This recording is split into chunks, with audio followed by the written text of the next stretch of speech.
Good afternoon or good morning, depending on what time you're looking at this. So I'm going to talk about the third part of current electricity.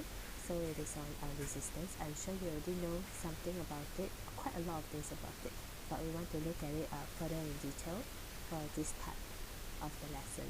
So we have talked about current, potential difference, and EMF, and we will now want to talk about resistance. So what is resistance? We know that resistance in some ways affects the current in the circuit. It affects how fast the charges in the circuit move. In fact, it affects how fast you move in the circuit when you are playing the role of a charge. So it also affects how much energy is dissipated per unit charge by each resistor. So when you are working in the series, I asked you how much would you put for this resistor, how much would you put for the other resistor. So and it depends on the resistance. It also affects how current is divided among the different paths within a parallel circuit. How many of you should go one path and how many of you should go the other. So we briefly talked about all these already. So we want to look at it in greater detail here. So what exactly is the definition for resistance? We know all that it affects, but what exactly is the definition? And the definition is this line, this equation really, VR equals to V over I. So you have to know that in words, it is the ratio of the potential difference across the component to the current flowing through the component itself. And it is that ratio that will give us the resistance. It's difficult to measure resistance directly. We usually have to find the ratio of these two quantities and then divide to give us the resistance. One thing you should remember is that resistance is an inherent property of each circuit component. It is not dependent on the EMF source or the current flowing through the circuit. So the thing is, this becomes important in later parts or later chapters when you have to compare brightness, compare this and compare that. You realize that it helps to remember that resistance is the constant. It stays with the circuit component, and then it will be easier to compare from that once you know this is a constant.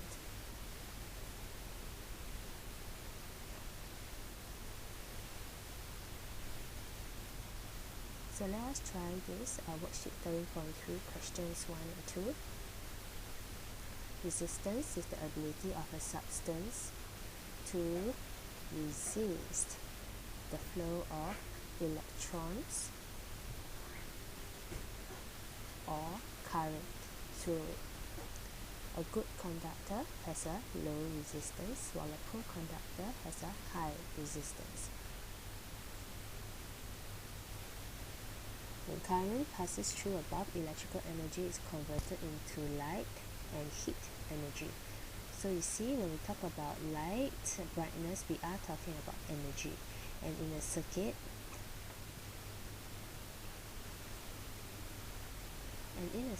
we are more concerned with the quantity of power. So that's why when we compare brightness, we talk about power. Resistance R is defined as the ratio of the potential difference across a circuit, a component, to the current flowing through it.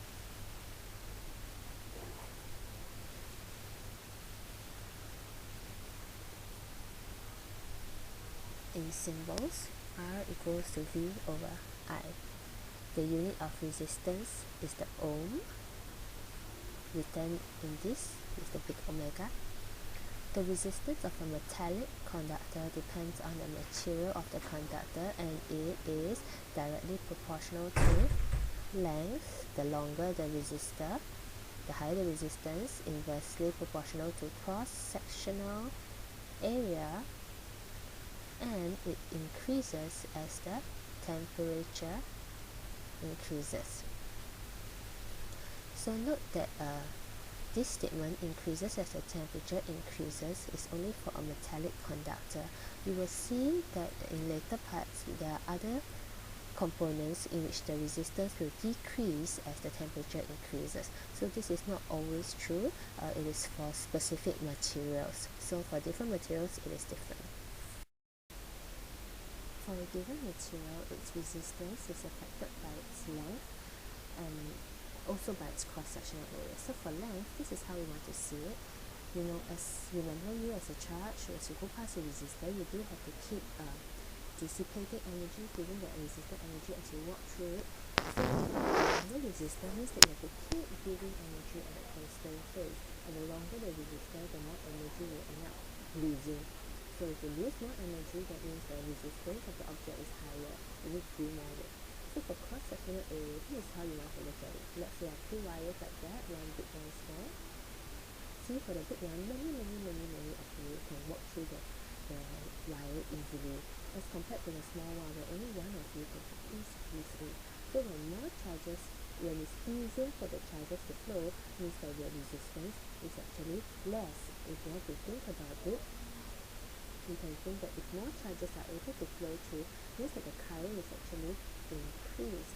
And if the current increases, it means that the resistance, the ability to resist, decreases. So the resistance of the material decreases. So for a given material, if I consider material, I know that it is affected, the resistance is affected by length, cross-sectional area,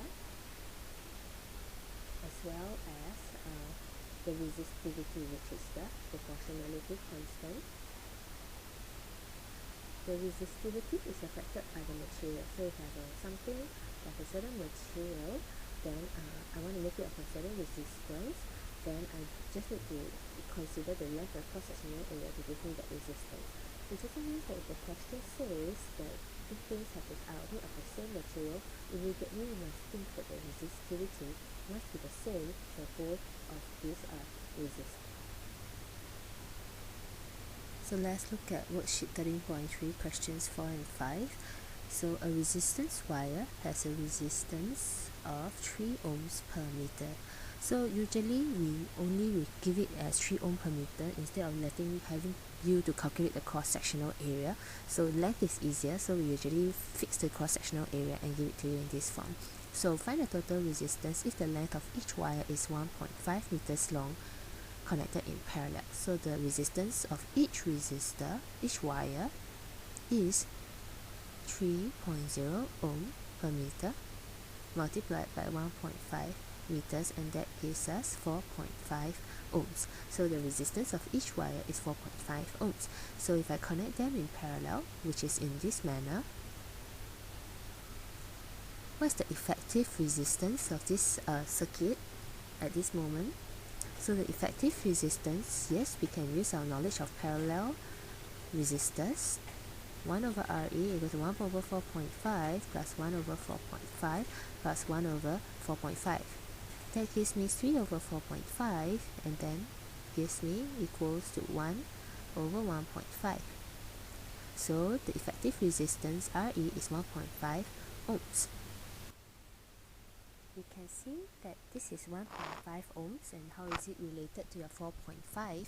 You can see that because I added 1 over 4.5 3 times and I got this result, it is equivalent to your 4.5 ohms divided by 3. And in fact, for identical resistors connected in parallel in this manner, you can just divide the resistance of one by the number of resistors to get the effective resistance of them connected in parallel.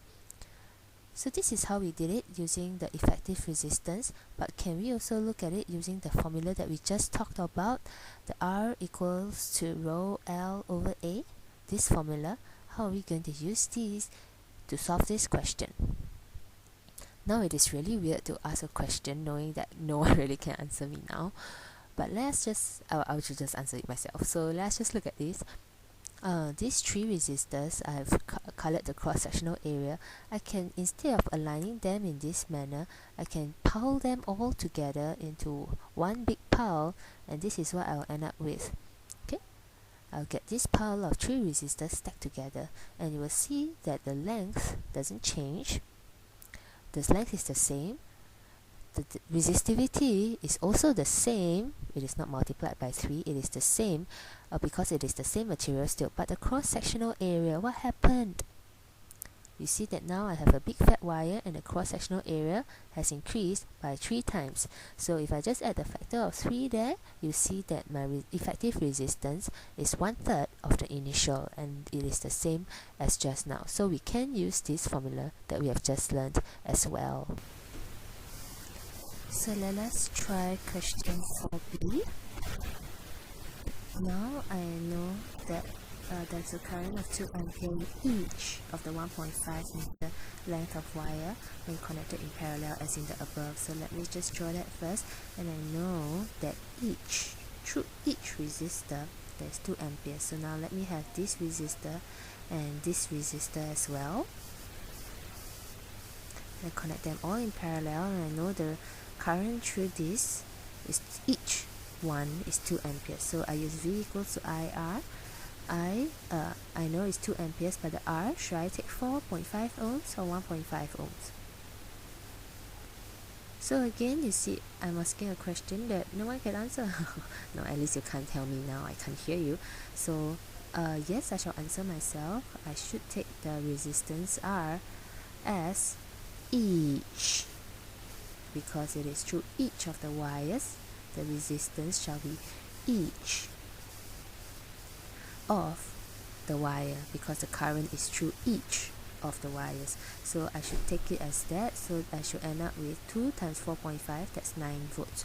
What about if I want to consider the effective resistance? Then what should I do? Then I should consider the current through all the resistors in this manner.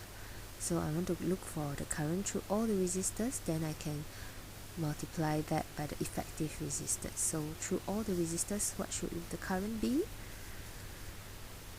Yes, it will be 6 amperes.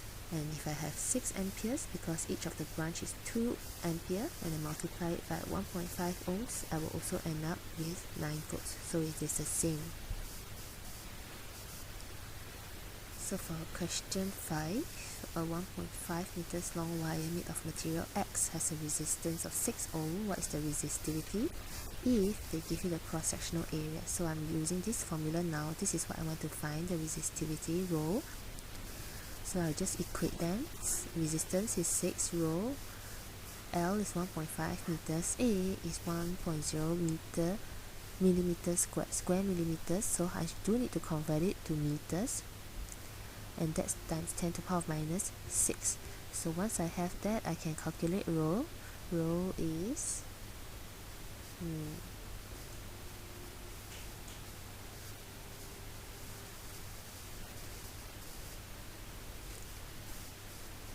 calculate that for, yes, 4.0 times 10 to the power of minus 6. And what is the unit? If I'm not so sure, I can always work out the unit, treat the unit as a variable. So I just include all the units. That is 1.5 meters.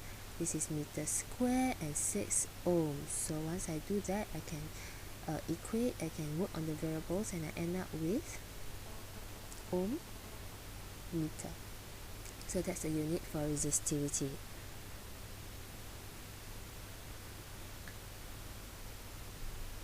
So let's move on and talk about Ohm's law. We have already talked about Ohm's law. In fact, we kept using Ohm's law all the way. So let's just put this into words again. It's the relationship between potential difference, current, and resistance. So V represents the potential difference, and if you want to, we usually use it apply across each component. So that's the potential difference, current, and R represents is your resistance. So if you want to apply across one component, one circuit component, then the current is through that circuit component, resistance of that circuit component, and potential difference across that circuit component. So if you want to apply it to the whole circuit, we can also, then the potential difference across the entire circuit is the current flowing in the entire circuit multiplied by the resistance of the entire circuit, the effective resistance. So that's how you should apply it, and usually you should apply it on each circuit component is better. So let's look at this. Question 3. Ohm's law states that, and conductors that obey Ohm's law are called ohmic conductors. If they do not, we can still find their resistance as V over I, but it is not a constant, so it changes. So let's just draw this graph. This is supposed to be a straight dotted line. We see for filament length, it tends to curve this way. but for pure metal it's going to be a straight line. I is directly proportional to V. It's supposed to be a straight line, okay? I'm sorry, I don't have a ruler here. So we see that for different materials, resistance may not remain constant. So for a metal it does, but for a filament lamp, no, the resistance does not remain constant. Question 9. So now let's learn to interpret a graph as well. So the current through the lamp is 0.35 ampere. So determine the potential difference across the lamp. So let us look at that. 0.035, then that's 4.0 volts. And the resistance of the lamp, we go back to the formula that we know. R must be equals to V over I. It's the potential difference over the current, that is 0.035 amperes. And the final unit, calculate.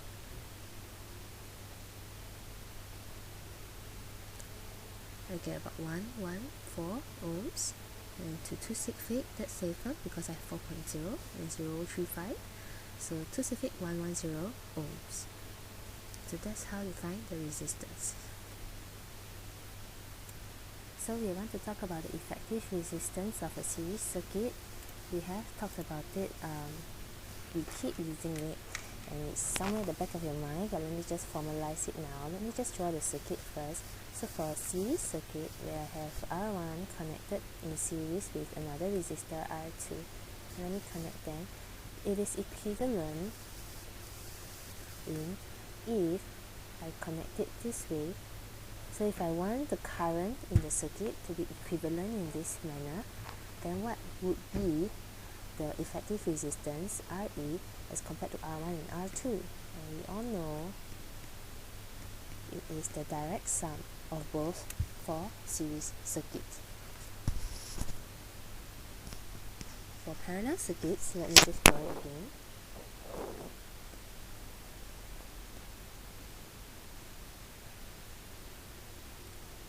R1 in series with R2. If I were to represent this as one resistor, where I is the same, I through the cell is the same, then what would this resistance be? So we know, we have already applied it, some of you have, 1 over RE equals to 1 over R1 plus 1 over R2. So that's the other way the effective resistance comes about. If you want to know why, we can talk about it. You can go to the website to look at it. I currently haven't uploaded it, but I will upload it soon. So these are the two formulas for finding effective resistance. So now let us put it into practice. For sheet 13.3, 8A. So for this, 8A is a simple series circuit. I just take 2 plus 3, and then that will give me 5 ohms. Okay. For C, I will have to take 1 over RE equals to 1 over 4 ohms plus 1 over 4.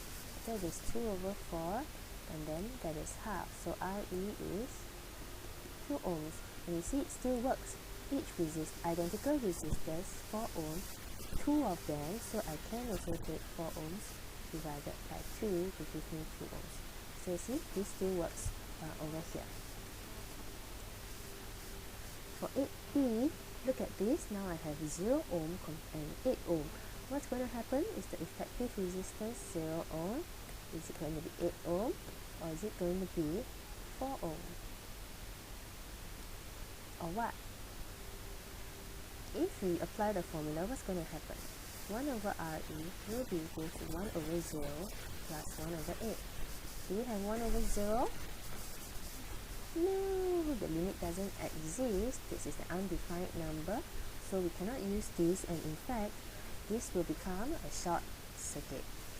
So it becomes a short circuit always if I connect a bare wire, a wire across a resistor in this manner. The resistor will be short circuited, and that means that the current will flow from the cell down here and totally bypass the 8 ohm resistor and come back here.